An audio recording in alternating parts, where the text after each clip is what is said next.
ஓம் சக்தி.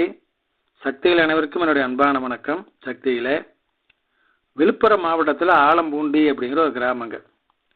கிட்டத்தட்ட 35 வருஷமாக மன்றம் வச்சு நடத்திட்டு இருக்கிறாங்க. ஆனால் ஒரு தடவை கூட கஞ்சி கலையும் எடுத்ததில்லை.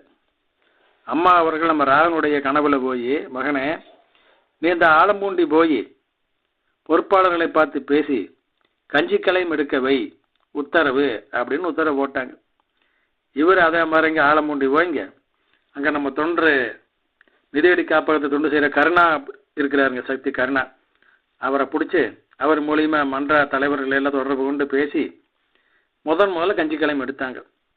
நல்ல முறையில் ஊர் மக்கள்லாம் கலந்து கொண்டு எல்லாம் சிறப்பாக செஞ்சாங்க. அப்போ அவங்க சொன்னாங்க, கடந்த 35 ஆண்டுகளாக நாங்கள் இதை செய்யவே இல்லை, இப்போ செஞ்சது ஊருக்கு ரொம்ப நிறைவாக இருக்குது. அதோட அம்மாவுடைய பிறந்தநாள் ஜோதியம் எடுக்கணும்னு சொல்லி அந்த ஆண்டு சென்ற வருடங்க இதெல்லாம் நடந்து சென்ற வருடம் அம்மாவுடைய ஆன்மீக ஜோதியம் எடுத்துட்டு நல்ல முறையில் கொண்டாடினாங்களாம். சக்திகளே, ஓம் சக்தி.